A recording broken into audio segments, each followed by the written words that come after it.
Estamos listos para la entrevista en Diana Verónica y Tony cuando son las 8 de la mañana con 14 minutos. La entrevista con Diana Verónica y Tony, usted la escucha en todas las plataformas de audio, Spotify, Google Podcasts, Apple Podcasts, Amazon Music y TuneIn. Usted también la encuentra en www.360podcastsb o en las redes sociales, Tony. También podemos encontrar la entrevista todos los días se sube la entrevista de Diana Verónica y Tony a través de las redes sociales. Así es, Instagram y Facebook como @360podcast.sb y en Twitter @360podcast_sb. La entrevista, ya lo decías tú, se sube todos los días. Recuerde darle clic a la campanita para que reciba la notificación cuando se suba la entrevista que vamos a tener. ¿Con quién, Diana Verónica? Bueno, ya estamos listos vía tecnología a conversar con Napoleón Campos, especialista en relaciones internacionales. Napoleón, buenos días. Buenos días. Buenos días, qué gusto este reencuentro, Diana y Tony. Así que, y bueno, buenos días también a las amigas y amigos que los acompañan fervientemente cada día en su excelente franja de las mañanas. Así que aquí estoy a la orden. Bueno, muchísimas gracias. Hoy nos estábamos, antes de ir a la entrevista, acordando de cuándo habrá sido la última vez que entrevistamos a Napoleón. Y para poner en contexto a nuestra audiencia, quisiéramos que te tomes un momento para que pues le cuentes a los oyentes cuáles son tus credenciales, como para ser, digamos, consultado sobre temas de aspectos internacionales. Y relaciones internacionales. Bueno, ya ven, soy como se dice de generales conocidas. Me llega, ajá, de generales conocidas. Sí, bueno, su servidor pues tiene ya más de 3 décadas de estar inmerso en los temas internacionales, los temas de migración internacional, así como soy especialista por igual en integración regional. Tengo estudios doctorales en Europa, posgrados, comencé mis estudios universitarios en México, en la UCA de Ciudad de México, en la Universidad Iberoamericana. Incluso pues tengo acreditados estudios de postdoctorado en el Colegio de México en el área de Asia-Pacífico. Y bueno, ya ustedes saben que por etapas escribo en medios salvadoreños y por etapas también estoy colaborando con ustedes para tratar de analizar, y sobre todo ahora que me parece importante, que porque estamos en un momento crítico, en horas bajas, como lo acabo de subir en redes sociales, que analizaría con ustedes estas horas bajas, como ya yo denomino el momento que vivimos en las relaciones exteriores y en la relación particular con los Estados Unidos. Así que nuevamente a la orden, Diana y Tony.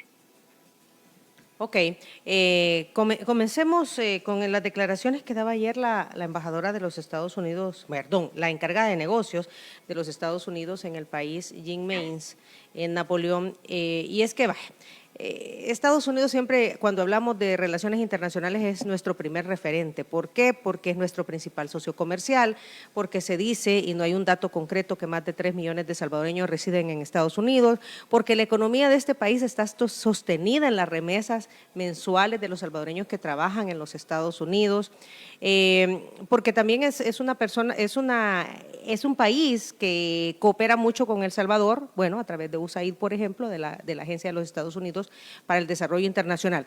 Hay mucha relación con los Estados Unidos. Tenemos un tratado de libre comercio con los Estados Unidos. Y ayer decía la embajadora Maynes, o la encargada de negocios Maynes, que no estaban en su mejor momento las relaciones El Salvador-Estados Unidos. Pues sí, yo creo que parecía de pronto, yo vi algunos, me enviaron, como ustedes imaginarán, me enviaron varios trozos de las declaraciones y de pronto parecía que ella no quería hablar, ¿verdad? Quería ser como muy prudente en el sentido de que estamos en la víspera, y yo lo debo decir, ya a estas alturas es tan grave la situación de El Salvador, el desmantelamiento democrático, el aislamiento, creo yo, internacional, no solo en la relación con Estados Unidos, ya hablaremos un poquito más adelante de ello, los sucesos en Nicaragua, que a su vez, por ser tan extremos, configuran la relación de Estados Unidos con el resto de Centroamérica y con El Salvador en particular. Ya explicaré también por qué. Entonces creo que ella con sus palabras de ayer anticipa que estamos en la víspera, y esto yo se lo puedo confirmar por mis fuentes confiables en Washington, que estamos en la víspera de grandes anuncios, lamentablemente de más sanciones y creo yo de la profundización de las sanciones internacionales hacia El Salvador. No solamente se daría a conocer un tercer grupo de la lista Angels que estaría compuesto por más funcionarios del gabinete del presidente Bukele, señalados por igual como los anteriores por actos de corrupción y por conductas antidemocráticas, sino que también estarían incluidos, no les puedo decir que la totalidad de los 64 diputados que levantaron la mano el 1 de mayo para destituir a los magistrados de la Corte Suprema de Justicia y al fiscal general, pero sí creo que van a estar incluidos un número importante y sobre todo de aquellas diputadas y diputados que han aparecido como orquestando este desmantelamiento democrático.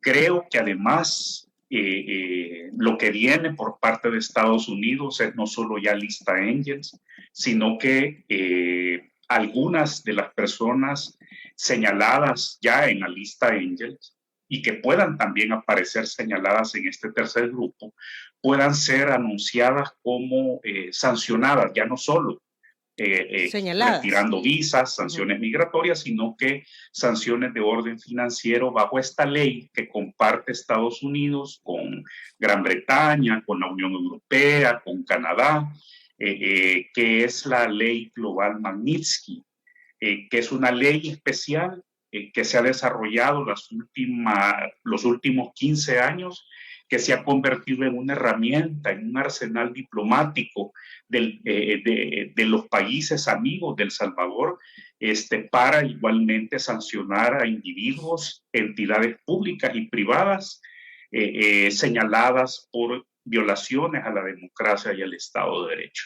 Entonces, yo creo que considerando las respuestas que han habido por parte del gobierno, a mí me preocupa muchísimo que las reacciones del presidente Bukele se remitan en política exterior a tweets y a contratar lobistas en Washington. Me preocupa de sobremanera porque prácticamente hemos desdibujado la institucionalidad del Ministerio de Relaciones Exteriores, pero en fin, ese ha sido su estilo de gobernar. No hay política exterior en ese sentido y creo que estos anuncios, considerando la manera como ha respondido el presidente Bukele a los pasos dados por la comunidad internacional con anterioridad, creo que eso en gran medida refleja las palabras de la señora encargada de negocios de ayer, breves pero sustanciosas. Otro de los aspectos que creo que hay que leer bien es de los últimos días es que ya USAID anunció la llegada a la zona del Triángulo Norte de recursos por $300 millones que serían canalizados a través de ONGs. Y lo otro que ocurrió ayer es que Jim Mains dio a conocer de que el programa de visas temporales pasaba desde el Ministerio de Trabajo hacia el Ministerio de Relaciones Exteriores y todavía agregó, creo, Jim Mains de que dijo de que a través del Ministerio de Trabajo la cosa no había funcionado bien, exacto. Funcionado bien. Y no sé si le entendí o no le entendí bien, Tony, de que dijo de que la presidencia había determinado que pasara del Ministerio de Trabajo a Cancillería. A Cancillería. Ahora, a la canciller no la vemos. La canciller Alexandra Gil está como de bajo perfil en Napoleón, o prácticamente no figura, no aparece, opinando sobre estos temas de relaciones internacionales. O mediando, Napoleón, porque lo que hemos estado acostumbrados es que cuando hay diferencias entre países, la figura del canciller es la que media ¿verdad? Y nosotros, la verdad, nos preguntamos con Tony, no vemos a la canciller Alexandra Gil Tinoco mediando o sentando una posición. Es más, ayer en este evento de la entrega de la propuesta de visas de trabajo tampoco la vimos figurar, pues, ¿verdad? Entonces, ¿qué es lo que está Sí, pasando? exacto. Bueno, la desaparición de la señora ministra de Relaciones Exteriores es un componente más de este desdibujamiento que he señalado de la política exterior y de los recursos institucionales. Y esto es muy lamentable. Quiero decirles que los grandes lobistas de un país es el titular de Relaciones Exteriores, ¿verdad? Y sus embajadores, nuestro servicio exterior. Un país no necesita contratar a sueldo a lobistas profesionales cuando tiene un excelente equipo en relaciones exteriores. No es el caso ya del país. Y sí, ella está clarísimo que no es quien le habla al oído al presidente Bukele en materia de política exterior. Y esto creo yo que responde al estilo de gobierno, a la manera como el presidente Bukele ha acotado. Si se dan cuenta, ya no han habido más reuniones con el cuerpo diplomático desde aquellas que él mismo se encargó de colocar en cadena nacional de forma imprudente y disparatada. Entonces, estamos en horas bajas y de hecho, yo sostengo que el problema no es Estados Unidos, ¿verdad? Porque el presidente está llevando el tema de Estados Unidos como ha estado llevando el tema del Bitcoin, como un asunto de capricho, de interés personal. El tema de Estados Unidos es un tema de interés nacional. Ustedes lo señalaban, Diana, tú enumeraste, contextuaste por qué Estados Unidos es históricamente tan importante para El Salvador. En ese sentido, yo les aseguro que así, si las casas encuestadoras fueran hoy a preguntarle a la población, así como le preguntaron y se descubrió que más del 60, 70% según la encuesta no iba a aceptar el Bitcoin, yo les aseguro que si en estos momentos las casas encuestadoras van y le preguntan a la población si están de acuerdo con que el presidente Bukele se confronte con Estados Unidos, va a ser una mayoría aplastante de un 80, 90% que van a decir que no están de acuerdo, porque no nos podemos, mira, teóricamente incluso, ¿verdad? Un país pequeño y periférico como El Salvador no necesita tener enemigos de ninguna naturaleza en ningún ámbito. Ahora, estar en un desarrollo de confrontaciones con congresistas de los Estados Unidos, con la titular de la embajada en estos momentos de Estados Unidos en El Salvador, que el señor ministro de Trabajo, señalado ya en la lista Angels, esté diciendo los disparates y las malcriadezas que está diciendo contra la señora encargada de negocios, a mí me parece que es un desatino completo y que creo que no lo habíamos visto nunca en la historia contemporánea del país. Y por ello creo que ella con mucho respeto se limitó a decir ayer, miren, queremos seguir trabajando con El Salvador, es imposible seguir trabajando con el ministro de Trabajo porque ya es alguien señalado por mi administración como corrupto y por conductas antidemocráticas, pero Estados Unidos sigue trabajando el tema de visas de trabajo con relaciones exteriores. Lo que tú mencionas, Tony, cuando se anuncia desde Washington vía aire que a falta de confianza, a falta de gobiernos como socios confiables, optan por canalizar recursos que son los impuestos de los estadounidenses para trabajarlos en temas de migración, lucha contra la corrupción, fortalecimiento democrático, transparencia, rendición de cuentas con las organizaciones de la sociedad civil de Guatemala, Honduras y El Salvador. Ahora, quiero dejarles solo un puntito importante y es el tema Nicaragua, ¿verdad? Yo creo que los términos en los que fue aprobada la ley, que en sus siglas en inglés se leen en español como Renacer, que ya fue aprobada la semana pasada en el Congreso y que ya está en el escritorio del presidente Biden, y yo me imagino que tras la declaración fuertísima de ayer de la Casa Blanca, calificando como una pantomima lo sucedido en Nicaragua, yo creo que este día muy posiblemente sea firmada por el presidente Biden la ley Renacer, que contempla esas sanciones contra Nicaragua, de tal manera que Nicaragua, que más o menos exporta, para situarnos 2018-2019, antes de la pandemia, estaba exportando 1.300, 1.500 millones de dólares al año. Nosotros estamos 1.000 millones arriba. Salvador, el 2019, exportó a los Estados Unidos como 2.600 millones de dólares. Sería un hecho terrible, ¿verdad? Pero creo que la comunidad internacional está convencida que las sanciones funcionan. Y les voy a poner un caso concreto, el caso de Venezuela. Hace 2 meses, 3 meses, se instaló una mesa negociadora entre una comitiva de la oposición con una comitiva de Nicolás Maduro. Y la primera carta que llevaba la comitiva de Nicolás Maduro era: vamos a seguir negociando si levantan las sanciones internacionales contra nosotros. Obvio, la respuesta de los países amigos de Venezuela fue no, al contrario, vamos a levantarlas toda vez se avanza el proceso negociador y toda vez Venezuela alcanza un desenlace no violento, un desenlace pacífico para resolver esa terrible crisis en la que está atrapada Venezuela.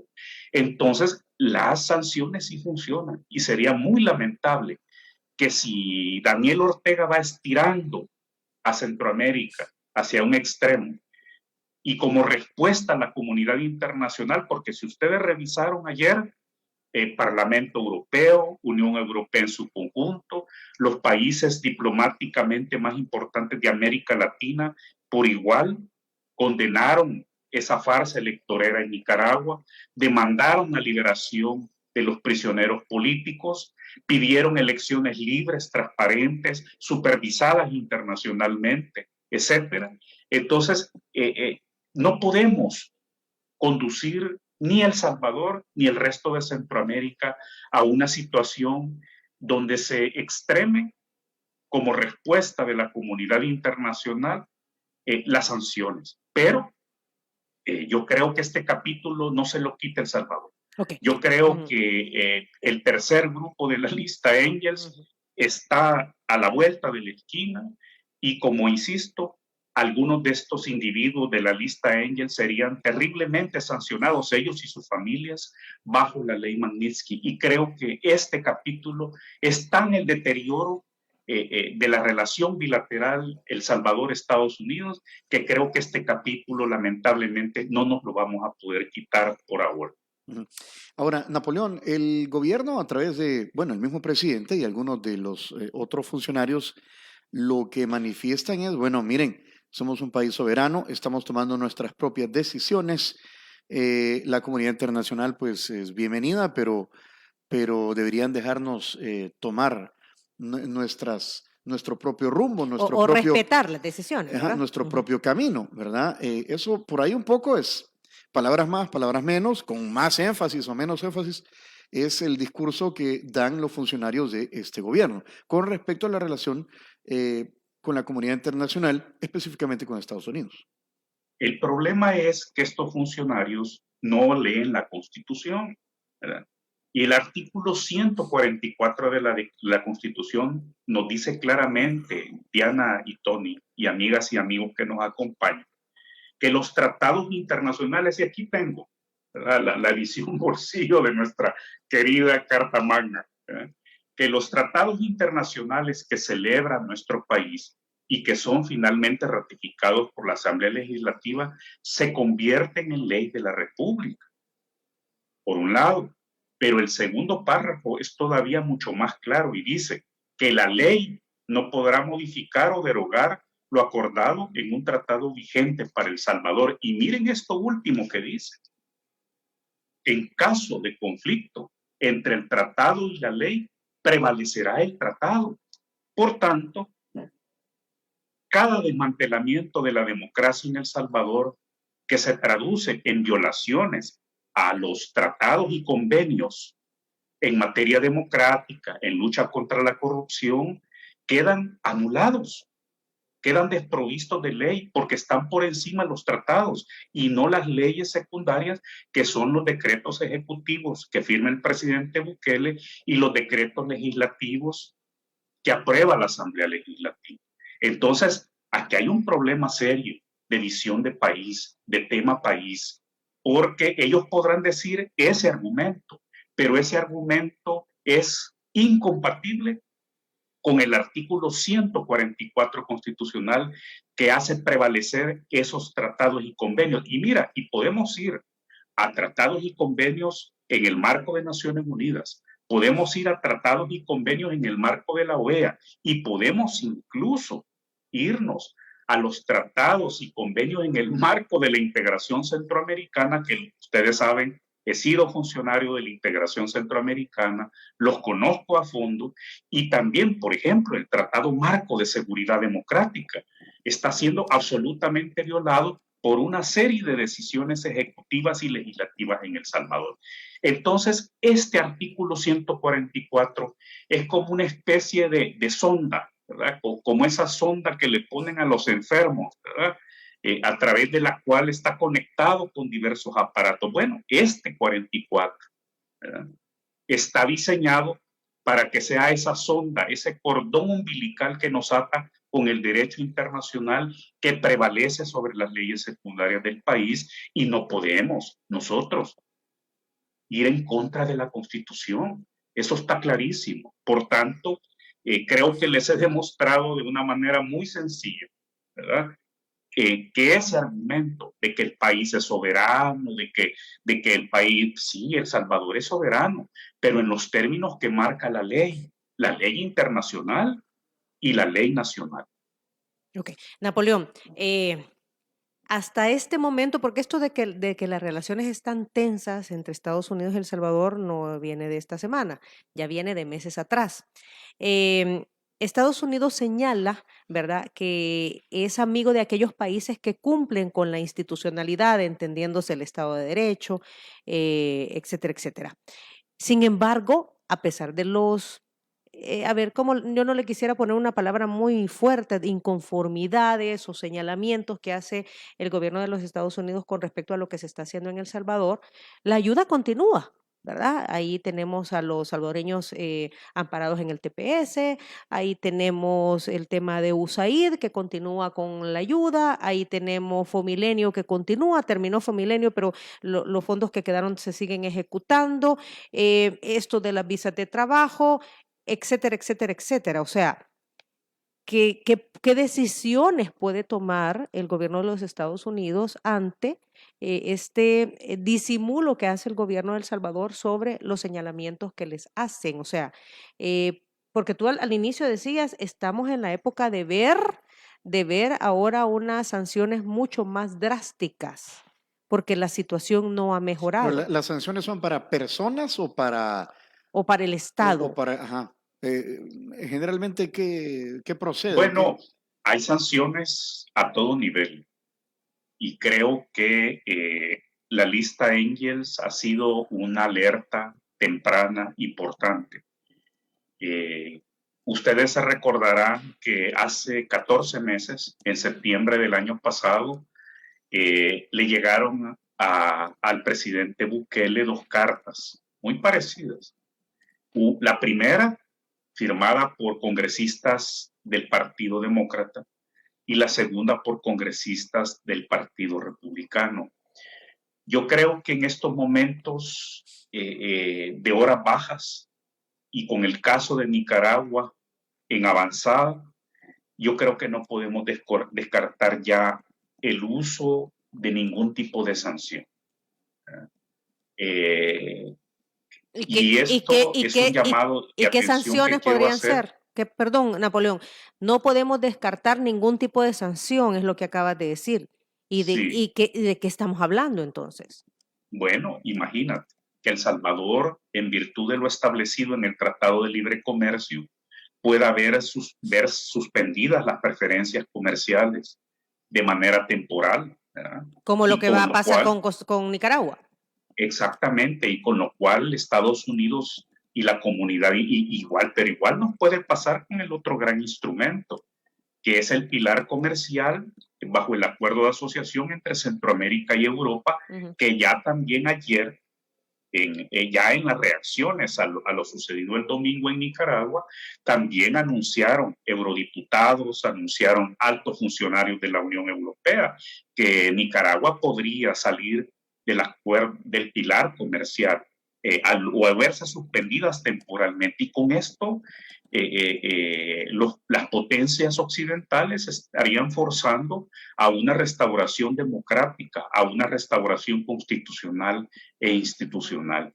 Miren, a Maduro, insisto, le están doliendo las sanciones internacionales y por eso aceptó abrir una mesa de negociación en México hace 3 semanas. Entonces, podrían abrirse, yo no descarto ya, en estos momentos para El Salvador, es tal el deterioro que hay, esas horas bajas de la relación, pero mira, aquí hay un punto y qué bueno, Diana, que tú lo resaltas, porque Estados Unidos mantiene abiertos todos los canales de cooperación de pueblo a pueblo y ellos lo están insistiendo mucho en sus tweets oficiales. Por ejemplo, el caso de las visas de trabajo, independientemente que se hayan trasladado como entidad gestora del Ministerio de Trabajo a Relaciones Exteriores, lo importante son las visas y que sean beneficiados salvadoreños y sus familias de esas visas. Es importante que tengamos en cuenta que la actitud que mencionó ayer la señora encargada de negocios es cierta, ¿verdad? Porque miren, estamos todavía en el debate allá en el Congreso de Estados Unidos sobre la reforma migratoria integral. ¿Verdad? Ujú, ujú. Y yo quiero pensar de que no se va a producir como parte de estas sanciones internacionales, dejar en stand-by a los salvadoreños que se puedan beneficiar de esta reforma mientras no retornemos plenamente a la democracia en El Salvador. Yo Napoleón, quiero pensar que no, ¿verdad? No quiero pero pensar que se nos vaya a sacar del Tratado de Libre Comercio, porque aquí hay algo todavía, y con esto termino este punto clave, ¿verdad? Recordemos que el CAFTA, el Tratado de Libre Ujú. Comercio, es un tratado de comercio, pero también de inversiones. Entonces, gran parte de lo que exportamos a Estados Unidos es porque han venido inversiones originadas desde Estados Unidos para aprovechar las ventajas del tratado comercial. Entonces, tengamos en cuenta que poner en peligro la participación de El Salvador en las preferencias comerciales del acuerdo y poner en peligro, ¿verdad?, que los salvadoreños no sean incluidos en la reforma migratoria integral, todavía no haya restauración democrática plena en el país, yo creo que esto es absolutamente grave. Y aquí me quedo, porque recordemos por qué fueron sancionados los magistrados que aceptaron ser tales en el segundo grupo de la lista Engel, Ujú, ujú. justamente por eso, porque se volvieron a los ojos del derecho internacional cómplices del desmantelamiento institucional en el país. sí, pero te iba a decir, bueno, si se llegaran a, tú estás insinuando, y lo has dicho ya como 3 veces, de que podrían suspenderse de manera temporal las preferencias comerciales del Tratado de Libre Comercio. Pero ahí quien sale afectado primero que todo son los empresarios que ya tienen, eh, que utilizan, vaya, los instrumentos del Ujú. tratado para importar y exportar, ¿verdad? Eh, Y allí ahí hay al, que al final detenernos. termina siendo afectado el gobierno porque no, ahí hay impuestos Impuestos que no que no le van percibe. a llegar, Y, pero a quienes afectaría una medida así es a empresarios, no, no, no A al ver, gobierno. lo que pasa es que es una cadenita, ¿verdad? Empresario, gobierno en el sentido que no, que hay reducción en el cargo de impuestos. Empresarios en la medida que no van a poder exportar y por ende en la reducción de plazas laborales también, de generación de Exactamente, empleo. exactamente. ¿Verdad? Ahora bien, yo quiero tratar dos puntos rapidito, Napoleón, de todo lo que tú has hablado. O sea, Estados Unidos, a pesar de las diferencias que están llevándose en estos momentos con El Salvador, continúa dando la ayuda en diferentes proyectos, pero hay que tomar en cuenta algo, que lo acaba de decir USAID en estos 300 millones de dólares que anunció para los países del Triángulo Norte. Ellos están buscando proyectos que ataquen la causa de la migración, o sea, Estados Unidos está apoyando en todos estos proyectos, como las visas temporales de trabajo también, pero porque tiene un problema en la frontera sur. O sea, estoy ayudándole al Triángulo Norte, pero porque yo necesito resolver mi problema de frontera sur, ¿verdad? Y no Ujú. digo que está malo, lo que estoy diciendo es que también hay un interés de parte de ellos de resolver ese problema. Y por el otro lado, con el TLC CAFTA, el CAFTA, muchos dicen, es cierto, se estableció un tratado de libre comercio con los Estados Unidos, pero los grandes beneficiarios de este tratado han sido los grandes empresarios. O sea, los beneficios anunciados por el CAFTA para el país, para las grandes mayorías, no se han dado. Entonces, muchos dirán, bueno, habrá que hacer una revisión del CAFTA. Bueno, pero mira, pero fíjate que yo creo que estamos en un punto todavía mucho más previo, ¿verdad? Yo creo que la región de Centroamérica va muy pronto a volcarse a generar nuevos puntos ceros de restauración democrática, muy parecidos a los de los años 90, tras la firma de los acuerdos de paz. ¿Verdad? Porque nosotros debiéramos estar preocupados por lo que ustedes acaban de mencionar, por generar más empleos. Debiéramos estar concentrados en generar climas de inversión para nichos específicos para generar esos empleos. Debiéramos estar enfocados, fíjate, en la protección al medio ambiente y en sumarnos de manera decidida al cambio climático. Ya ven que El Salvador, en esta cumbre 26 climática en Glasgow, Escocia, que se sigue desarrollando, no ha presentado ninguna tesis de trabajo y no figura, y en Centroamérica únicamente Costa Rica. Ya está el Entonces, ministro allá. no estamos en estos momentos en los más importantes cuadriláteros internacionales con una política exterior positiva.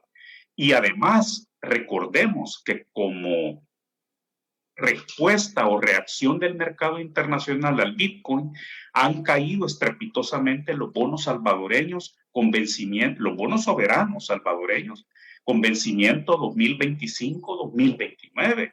Y tenemos un impasse, creo yo, terrible con el Fondo Monetario Internacional para poder contar con fondos, con préstamos frescos en condiciones preferenciales por el orden de los 1.300, 1.500, 1.700 millones de dólares. Incluso yo hablé con un funcionario del Fondo Monetario Internacional hace meses y habían posibilidades que El Salvador de recuperar además la conducción de las finanzas públicas en base a lo que ya estaba acordado, en base a la ley de responsabilidad fiscal, en base a los compromisos de El Salvador con el sistema financiero internacional, podría acceder por la pandemia a fondos por el orden de los 2.000 millones de dólares. Entonces, hay que tener claro que el país no tenía que estar en un momento como este, ni confrontado con Estados Unidos, ni confrontado con las instituciones multilaterales, ni poner en peligro absolutamente nada, más en el contexto de pospandemia en el que estamos. Entonces, como ven, yo creo que estamos en un momento, creo yo, de urgente y necesaria rectificación nacional. No lo sé, el principal responsable de esto es el presidente Bukele, porque en gran medida él nos ha llevado aquí desde sus decisiones a partir del 9 de febrero, cuando él irrumpe en la Asamblea Legislativa con policías antimotines y con soldados élite de las Fuerzas Armadas.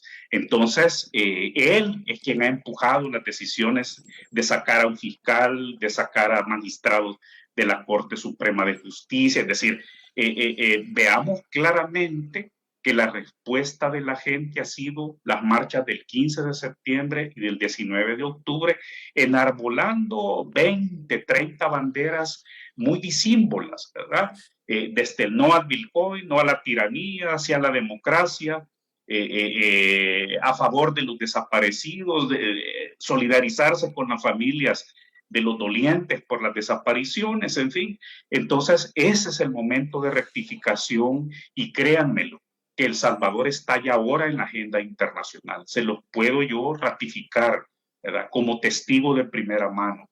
Venezuela, Nicaragua y en tercer lugar El Salvador están en estos momentos en la primera vitrina internacional por América Latina. Así que ojalá que haya un momento de rectificación y no de empeoramiento. Y a nivel regional, en Napoleón, ¿cómo ves tú lo que está sucediendo en Nicaragua, esa relación con Honduras ahora? O sea, a nivel regional también estamos teniendo problemas porque hace 15 días fue que Juan Orlando Hernández, ¿verdad? Dijo, bueno, la Isla Conejo es de Aquí están Honduras. en campaña en Honduras. Ajá. Ajá.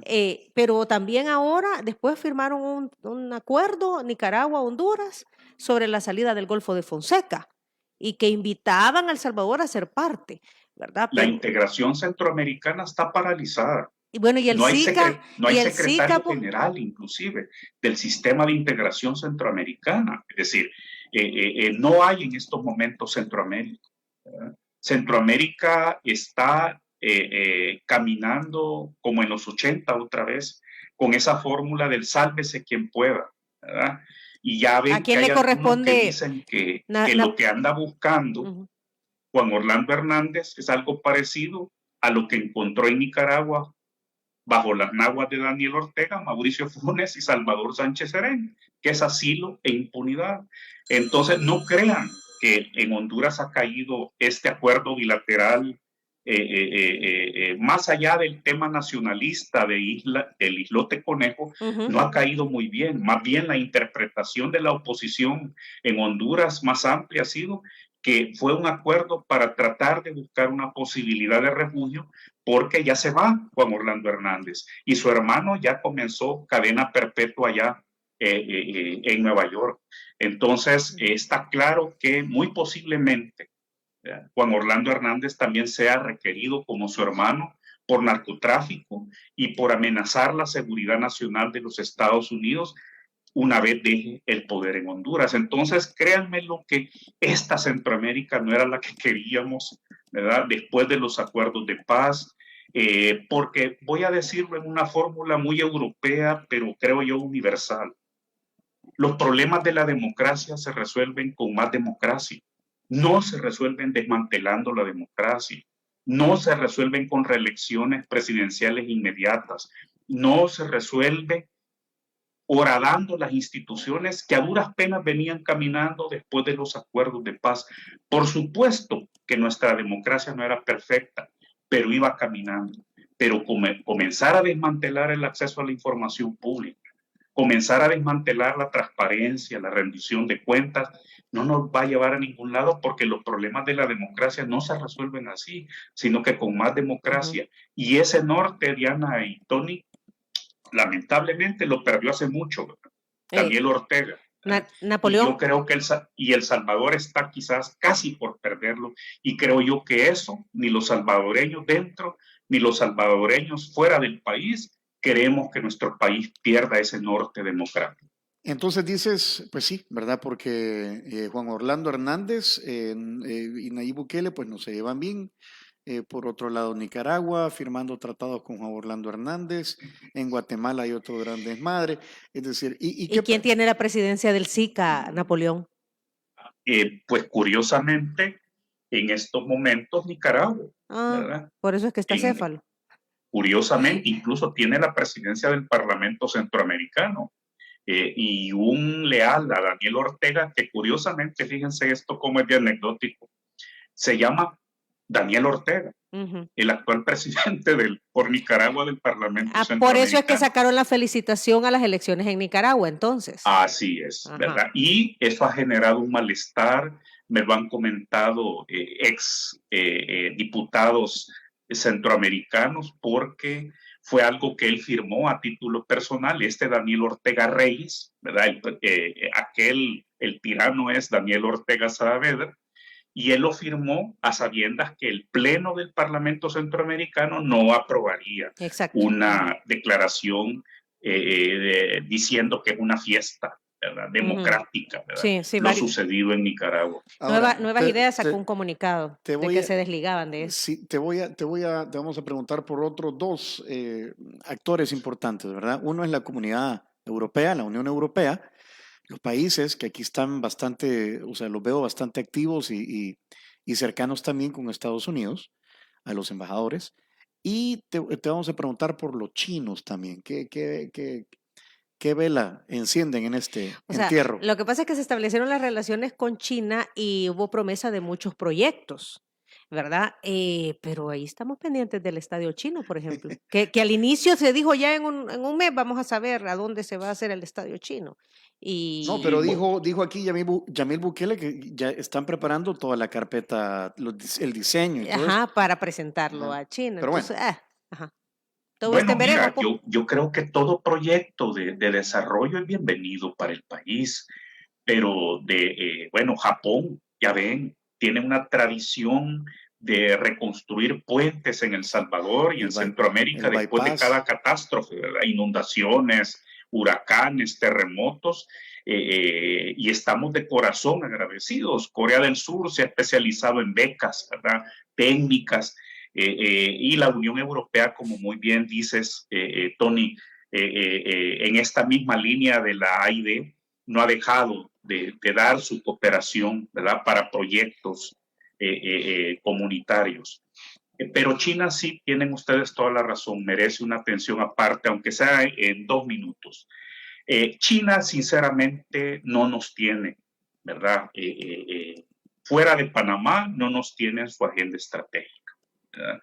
La agenda estratégica de China es Taiwán, la reunificación con Taiwán. La agenda de China es que los demócratas en Hong Kong no se les sigan sublevando, ¿verdad? Y, por supuesto, mantener su crecimiento económico. ¿Por qué digo que Panamá sí? Por una razón de peso económico, ¿verdad? Y esa fue la razón por la cual China trató de sacar a Taiwán en la medida de lo posible de la región centroamericana, porque había aquí un grupo, un lobby de 8 países pro Taiwán, ¿verdad? Y en ese sentido China Popular cumplió su objetivo, quebró el frente pro Taiwán, ¿verdad? Y tiene ya 4 países con nexos diplomáticos en Centroamérica: República Dominicana, Costa Rica, El Salvador, que es una decisión, la última decisión sonora de Sánchez Serén antes de dejar la presidencia. Y Panamá era clave. ¿Por qué? Porque desde hace más de 10 años, los barcos con bandera china que cruzan el canal de Panamá se convirtieron en el segundo usuario del canal, solo después de los barcos con bandera de los Estados Unidos. Desplazaron a Japón, ¿verdad? Entonces, para China era un asunto de dignidad, lograr este reacomodo con Panamá, lo logró, y China está en general satisfecha. Yo creo que cooperará con una edificación deportiva, pero no será un actor clave del desarrollo nacional, ¿verdad? Ni Rusia, ni Qatar, es decir, como lo es Estados Unidos o como lo es, insisto, cuando yo le digo que la integración centroamericana está paralizada, se lo digo con el corazón en la mano, ¿verdad? Porque acuérdense que después de Estados Unidos, el segundo socio de Centroamérica es Centroamérica. Es la misma, sí. En el caso de El Salvador es Guatemala, pues ahí nomás también. Exactamente, es decir, somos nosotros mismos entre los centroamericanos, ¿verdad? El comercio con Guatemala, bueno, incluso los lazos familiares, ¿verdad? Salvadoreñas casadas con guatemaltecos, guatemaltecas casadas con salvadoreños, Honduras por igual, es decir, y por eso el Triángulo Norte, ¿verdad? Porque somos nosotros el motorcito de Centroamérica es Honduras, es decir, desde hace medio siglo se utiliza el término Triángulo Norte, ¿verdad? No es un término que nace de la política, y menos de la política internacional, y menos que haya sido acuñado por Estados Unidos. Nació acá, ¿verdad? En el corazón de Centroamérica, porque en gran medida la realidad económica de Centroamérica se explica por las conexiones, la conectividad entre nuestros 3 países. Somos el gran motor de Centroamérica. Okay. Entonces, pero ya ven, hemos caído en lo que ya hemos descrito suficientemente, y por parejo ahora nos está cayendo por el reino de corrupción, ¿verdad? Por los narcogobernantes, y por habernos separado de los principios y valores democráticos de Anaitón. Ok, Napoleón, haciendo un resumen aquí de todo lo que ha estado opinando nuestros radioescuchas, dice aquí el número 9352, a nosotros los salvadoreños nos tenían secuestrado nuestro país, como por ejemplo el sistema judicial. Buen porcentaje de la población lo percibe de esa forma. O sea, los cambios estructurales que necesita el sistema político salvadoreño pasan por esto, por reformar el sistema judicial, los partidos políticos, etcétera, etcétera. El punto es la forma en que se está haciendo, ¿verdad? Es lo que nos mantiene en la mira de la comunidad internacional. Pero son, o sea, de acuerdo a la gente, son necesarios estos cambios. Es que todos estábamos de acuerdo en esos cambios, y esos cambios se venían haciendo, ¿verdad? Yo creo de que la sala de lo constitucional de los llamados 4 magníficos y la sala que venía funcionando había pasado por los controles constitucionales necesarios, ¿verdad? Y por eso insisto, nuestra democracia tenía que ser perfeccionada con más democracia, pero no al ser desmantelada. Hoy hemos perdido prácticamente todos los controles, todas las auditorías a diferentes niveles.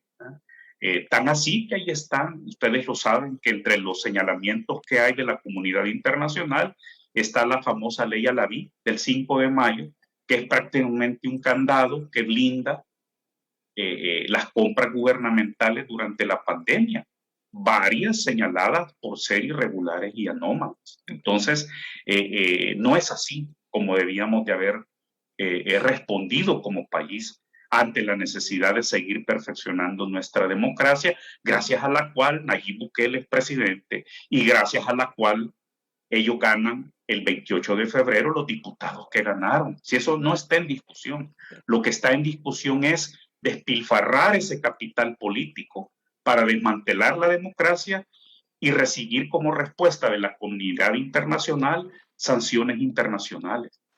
Yo creo que no puedo imaginármelo, que a Nayib Bukele nadie le haya dicho que si él comenzaba a desmantelar la democracia no iba a haber una reacción internacional de Estados Unidos y del resto de países aliados al ver ese progresivo desmantelamiento democrático. Bueno, no creo.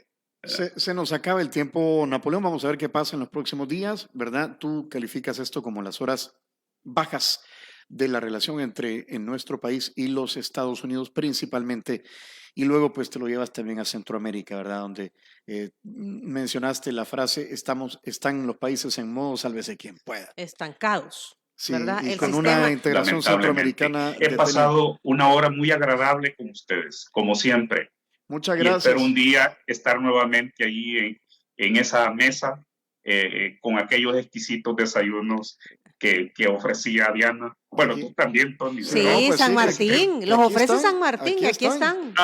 Bueno, ahí está. Sí, ahí tú atrasás, pues, Napoleón, ¿verdad? Ahí tú atrasás, pero bien, en la próxima esperemos que sea presencial, ¿verdad? Un abrazo fuerte, Gracias. Napoleón. Gracias. Feliz martes. Feliz martes. martes. Que Dios bendiga a El Salvador. Gracias. Cuídense mucho. Igualmente. Recuerden que pueden escuchar esta entrevista en 360podcast.sb. Diana Verónica y Tony, la entrevista. También en nuestras redes sociales o las redes sociales de 360 Podcast, @360podcast.sb.